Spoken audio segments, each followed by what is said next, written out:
Ladies and gentlemen, welcome to another episode. Today we are going to report on a recent case here in Brazil. And look, let me mention right away that it's impossible not to know the story of the psychologist Fabrício Buin. Arena Bellanado, but don't provide a diagnosis in quotes, okay? I say this with a smile because every time we make a diagnosis, which isn't really a diagnosis at all, obviously we're not qualified to do that. It's really more from common sense, of ordinary people who see outrageous things in the personality of someone who does what they do to satisfy themselves, to satisfy a morbid desire for control, a lack of empathy, and all those things. We've already seen that a lot in these episodes. So, we're really far from giving an official diagnosis here, okay? Even because, like I said, we're not professionally qualified for that, but even so, let's take a chance. That's where Fabrício tends to show some psychopathic traits. According to a 2024 article from the British Broadcasting Corporation, psychopathy has been mentioned in psychiatric literature since the 1800s. Even though in the latest Diagnostic and Statistical Manual of Mental Disorders, it doesn't appear listed as a known clinical disorder. Over time, guys, research has differentiated psychopaths from sociopaths. Sociopaths today are defined as people with antisocial personality. Without going deeper into the subject, let's remember that psychopaths, common characters in the true crime universe, are not. They are described as manipulative, charming, persistently deceitful, without emotion or empathy.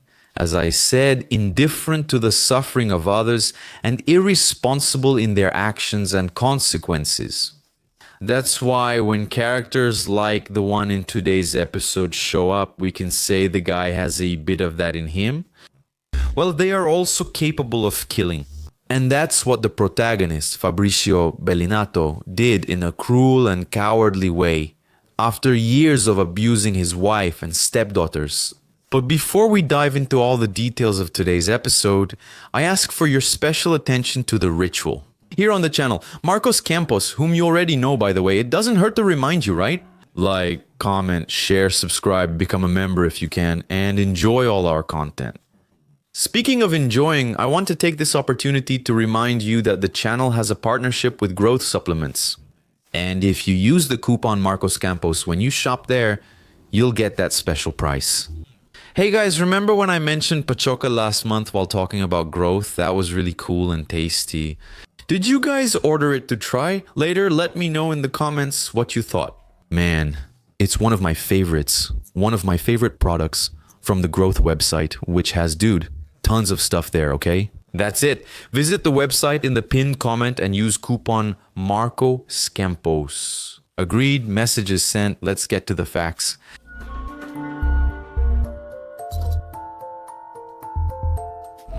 Lightning relationship. Part of the information about Cristiane's life was told by her sister, Kezia Pedroso Dias dos Santos. According to her, Fabrício and Cristiane got married after a quick, lightning-fast relationship that began in 2015.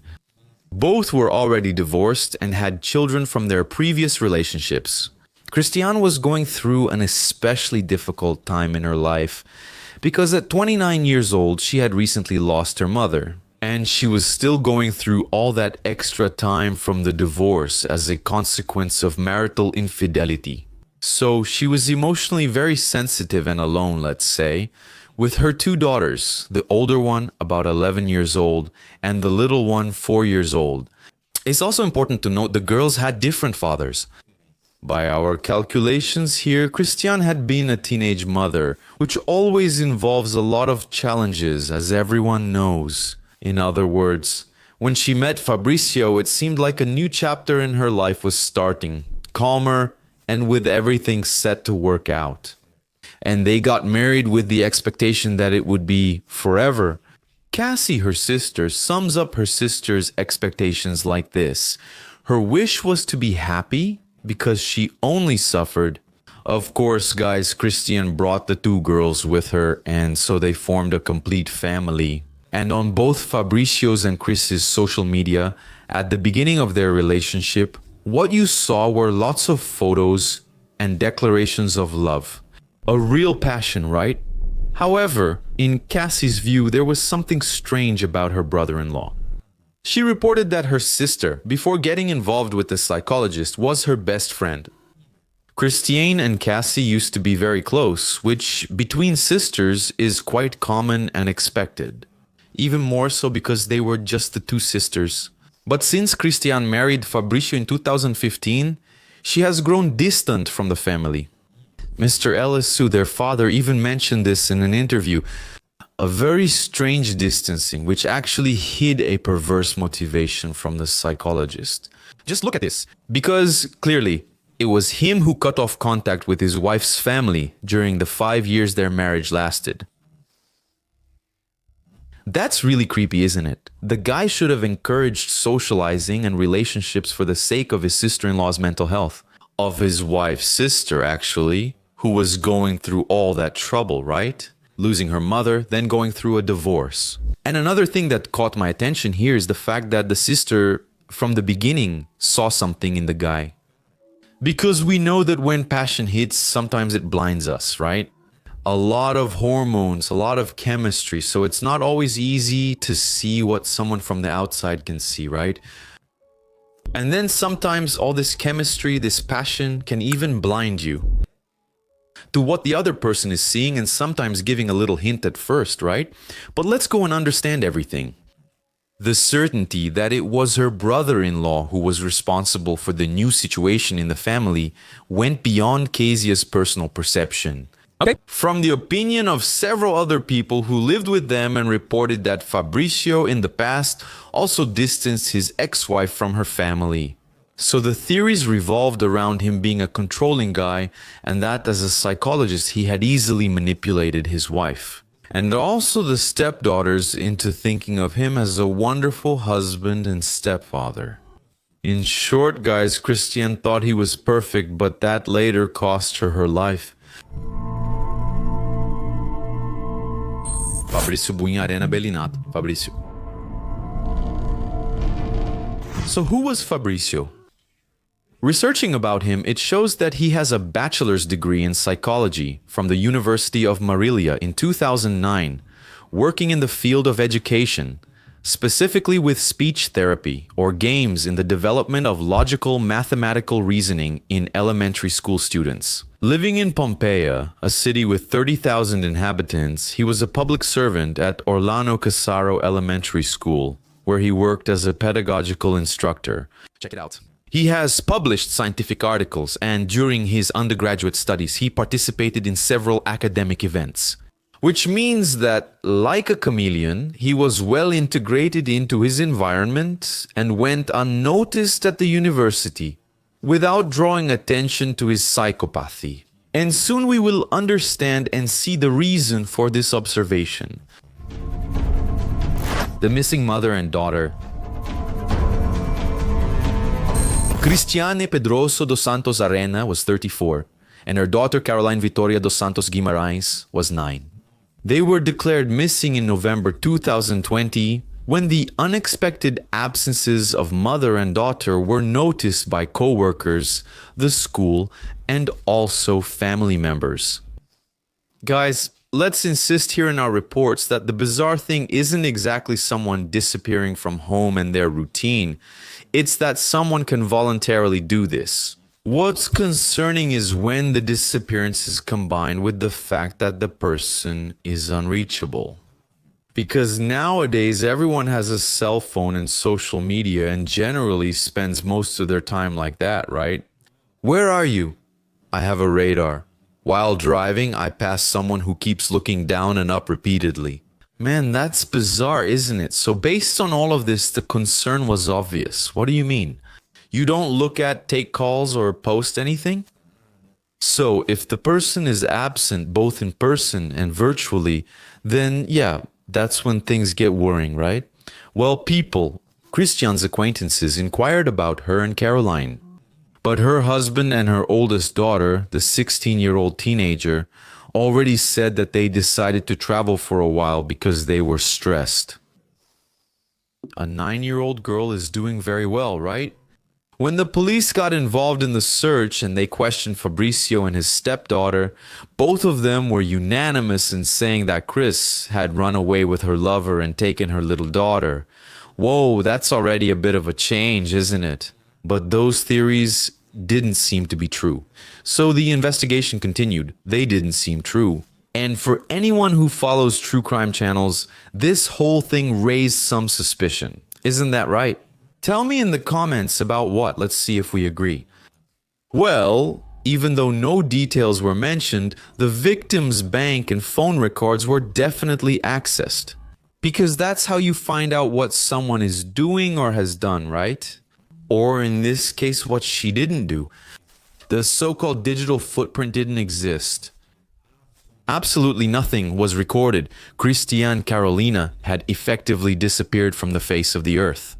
And social media, do you remember those? Well, here's something worth noting, okay? Why? Fabrício's Facebook has many family photos and info for anyone interested. So, the investigation noted that over the 5 years of marriage, the couple's romantic photos and phrases, which were common at the beginning of the relationship, were replaced by lots of pictures and leisure moments of Fabrício. With Mary Kate as the oldest stepdaughter, 16 years old, whose identity was initially protected today, she must be around 21 years old. In fact, Christmas and New Year's from 2020 to 2021 were celebrated by the stepfather and the stepdaughter with several happy posts. With that, a siren, let's say a truck horn, went off in the investigators' heads. Then, about 2 months later, on February 2nd, 2021, the detectives returned to the psychologist's house in search of evidence of a possible crime. Because, in fact, they were certain that the two missing women were already dead. A double homicide case that needed to be proven. On that day, Fabrício was absent because he felt that things were closing in on him, the house of cards. Collapsing, the psychologist fled, but Cristiane's daughter was home. She eventually yielded to investigators' pressure, confessed to the deaths, and revealed where her mother and little sister's bodies were. Both were found buried in the backyard of the house where the family lived. The mother was under a concrete floor. The macabre construction, which was the victim's tomb, had been built by the murderer himself and observed by neighbors. In several cases, it is actually the neighbors who point out unusual things in the suspect's routines: movement in the house, unexpected renovations, strange noises, in short, signs of abnormalities in their routines. Cristiane's body was buried in a side corridor of the house, and the small child was in a grave in the backyard. That was the news reported by the newspapers on the day the bodies were found. The teenager was taken into custody on suspicion of involvement in the crime and was immediately sent to the Aracatuba Casa Foundation, from where she was later transferred to the Cerqueira Cesar unit. It's about a 3-hour trip from Pompeia. It's worth noting that the teenager denied any involvement in the crime. But the police believed that she had helped her stepfather, covering for his actions and even helping to bury the bodies of her mother and sister. It's unbelievable, isn't it? It seems like a psychopath attracts another, doesn't it? It's like some kind of evil magnet, because man, it's unbelievable, as I always say, for anyone sane to witness this. Suppose she didn't touch anything, but simply watched, knew what happened, and continued living as if nothing occurred. Man, if that's not psychopathy, I don't know what is. That's extremely cold. A person gets eaten up by anguish, by sadness, isn't that right? The teenager's aunt said that the young girl used to be loving with the family, but her stepfather had contributed to changing her behavior over the years. I have no doubt about that, okay? I have no doubt that the guy must really be one of those very convincing manipulators, but don't you all think so? Take a look, in quotes, at what was said. He had 5 years to work on her mind and make her just like him. Now you talk to her and she's cold. About this, actually, I was thinking about it here. if there's actually someone who's a specialist in these kinds of antisocial disorders and can clarify this for us, then I'll definitely pin it here in this episode. Is it possible for someone to manipulate another person to the point of such coldness, to see a mother and a 9-year-old little sister being victims of a cruel homicide, buried in the backyard of the house, and keep living there as if nothing had happened until the police close in? Then he finds himself cornered and there's nothing he can do, right? That's when it's time to confess. It looks like I got curious, right? Once again, I want to make it clear, so there's no doubt. No out-of-line comments like that. These are just common sense perceptions, okay guys? I'm just like most of you out there. I'm a true crime story host, and I get outraged when I hear and learn about this kind of story. I'm here making my inferences, giving my opinions, and just keeping things moving, going with the flow. Well, some comments we've seen online emphasize that Mary-Kate hated her mother. Also, since the girl was 15, she and her stepfather lived together as a couple, under the same roof as Cristiane. Whether this was true or not, it's hard to say. Okay guys, it's very complicated to say, since there was no confession, right? So it's hard to know if it happened in some kind of secret truths motivations of a psychopath. Well, we can already say that the pattern of posts on Fabricio's social media gave reason to suspect that stepfather and stepdaughter had maintained an intimate relationship for years, despite the girl's young age, right? Which also shows another rotten part in this guy's mind. Since financial issues are not mentioned, we understand that the only motivation for Chris's murder was to get rid of her, so that the psychologist could unleash his lust and live openly with his stepdaughter as husband and wife. Just imagine. Here are photos from the teenager's high school graduation and some family leisure moments. There are also images of happiness of the youngest daughter, who seemed to be loved by the family. Poor thing, right? Well, sources say that Chris was murdered and her body was hidden. After that, life went on as usual in the family's house. However, little Caroline couldn't accept her mother's absence. She complained a lot, naturally, wanting to talk to her mother. Look at this, guys. We don't know what lies were told to her, or even if her biological father was close to her. But when Carol became a problem for Fabricio's new life, he and the teenager decided to end the child's life as well. Her fate, unfortunately, was the same as her mother's. The child was murdered and buried in the backyard of the house, just a few meters from her mother's grave. Mr. Eliseu, the father and grandfather of the victims, mentioned that his daughter's house always had the doors and windows closed, and that even though he lived just meters away, he never saw Cristiane or his granddaughters, confirming the claim of isolation that Fabrício created and imposed on the family. Later, when Fabrício was detained and questioned about his wife's death, he told the police that he committed the crime with a knife blow. In a moment of argument, that is, during a fight. In an alleged act of self-defense, he also admitted that he killed the girl by suffocating her with his hands almost a month later because the child was asking for her mother. It's all very insane and bizarre, because the other day I was watching a video of a lawyer, right? Someone sent him a question box like this. Oh, what do I do if I don't know what to do in a hypothetical homicide situation?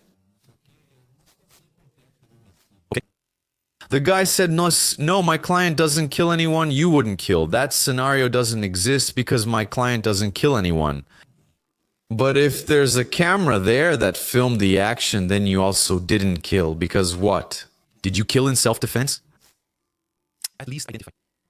It's about the rottenness of people's character. There's not much you can do, right?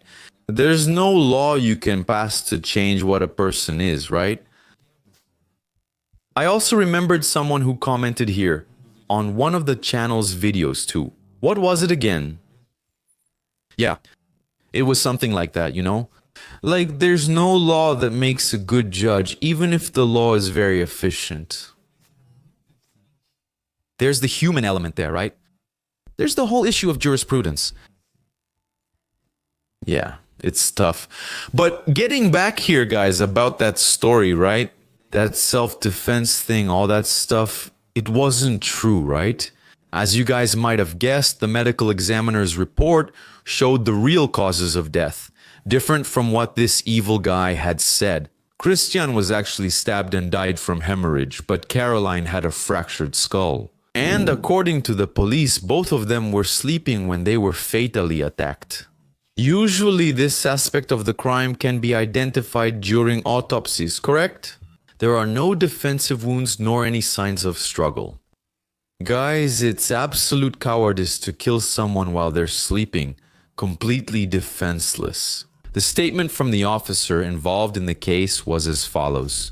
First, he killed the woman because the daughter didn't like her mother and already had a grudge against her. They were in love and then later they killed the little girl. Not because nobody liked the girl, but to cover up the previous crime. Arrested and convicted. Well, dear abductees, let's go back a few days in this story. Just to mention that the psychologist was captured on February 8th, 2021. He's in Campo Grande, almost 1,000 kilometers away from the small town of Pompeia in São Paulo. He had already passed through other cities where he made a bank withdrawal, leaving traces of his location. There in Campo Grande, Mato Grosso do Sul, he was working as a construction worker, or something like that. According to the police chief, Fabrício sought help at a church shelter in the capital of Mato Grosso do Sul, claiming he was homeless and in need of support to change his life. So the fugitive murderer was taken in by this community. And for almost a week, he benefited from the daily meals that were offered to him, until he was arrested and transferred to Marília on February 9th. To the press, he stated that he was sorry. After all the police work was done, the Pompeia court accepted the charges from the public prosecutor's office. Fabrício Buinha Arena Abelinato was charged with double homicide, with aggravating factors vile motive, cruelty, and a method preventing the victim's defense. Double femicide, double concealment of a corpse, and corruption of a minor. The corruption of a minor charge was related to Cristiane's teenage daughter. Some sources say that he was investigated for abuse of a vulnerable person because he had been having intimate relations with his oldest stepdaughter for several years. Remember, femicide is punishable by 12 to 30 years, while imprisonment and concealing a corpse carry 1 to 3 years. The Pompeia court ruled the psychologist would face a jury trial, but delayed it until 2021 due to the pandemic. The São Paulo Court of Justice stated that only the jurors, 6 witnesses, court staff, and the parties involved in the prosecution and defense participate in the trial. Fabrício was imprisoned in the famous Tremembe Penitentiary in São Paulo and participated in the hearing remotely. The presence of Cristiane's daughter was expected, who was already 17 years old and was accused of involvement in the crimes. So on that occasion, Mary Kate was also heard remotely from the Casa de Cerqueira César Foundation in São Paulo. The teenager denied involvement in the crime, even though the police believe she covered for her stepfather and helped bury the bodies. According to the police chief, she continued living with the suspect even after her mother and sister were dead and buried in the backyard of the house. Fabrício was sentenced to 56 years and 4 months in prison under a closed regime. Mary Kate dos Santos Guimarães, who was serving a socio-educational measure, must be living a normal life, having been free for a long time now. It's disgusting. About the initial aspects we mentioned. Regarding Fabrício's psychopathy, we can confirm through his actions that he was indeed a manipulator. Cold, extremely selfish. There remains doubt about his premeditated actions in distancing his wife and regarding family and friends. Were they caused by his egocentric character, or was the only goal to cover up the intimate abuse of his stepdaughter? Apparently, the girl developed a disorder like Stockholm Syndrome, which is a psychological state where the victim has positive feelings toward their aggressor. This behavior can occur in situations of abuse, kidnapping, or domestic violence. It's all very, very, very complex, as I mentioned a little while ago in the middle of the episode. There must really be a lot of technical and scientific explanations for, from this girl's point of view, being involved in this terrible mess. But, I don't know, I also feel like there's something there. Deep down, right? I'm not judging others, not by my standards, but there has to be a spark of individual choice. I don't know, like I said, if there's any professional in the field, I'll be very happy to read the comment and pin it here because it's living and learning. Well, what I can say is that we deeply regret the death of the mother and the little daughter. We hope to remember this case here on the channel. May serve as a warning to mothers who live alone, who have to work really hard to support their children, give them a good education, provide a foundation, right? A good education. Get to know men better, go through a probationary period. You know, these men who seem wonderful and who are brought into the family environment, many times they may be hiding something. So you should be careful before really giving yourself in, before diving in head first. Isn't it obvious there are good stepfathers? Of course. I actually hope that all of this is the exception to the rule. I think so. Because human beings are good. Guys, there are many good charitable people out there, and we often see people living in harmony. And that's the main point, I believe. That's why actually we need to be careful to know if... You never know if you might be putting your hand there, in the exception, in the evil. Seriously, guys, sometimes stepfathers and stepmothers are better than biological parents. But anyway, it's wise to investigate the past and observe coldly the behavior of this person towards the children. At the slightest sign of misconduct, the warning signal should be on. Because of the number of stories we've already seen here that come to us. We know that you have to be a little paranoid, in quotes, and use reason more than your heart. Obviously, we're not just reason, but in certain cases, let's think mathematically. After all, since the 17th century, Pascal, the philosopher, already gave us the heads up. The heart has its reasons that reason itself does not know, so we have them. Let's take a look. Take a step back and look from the outside. Let me see what's going on here. Agreed. I deeply appreciate your company. A kiss from Rivo. See you next episode.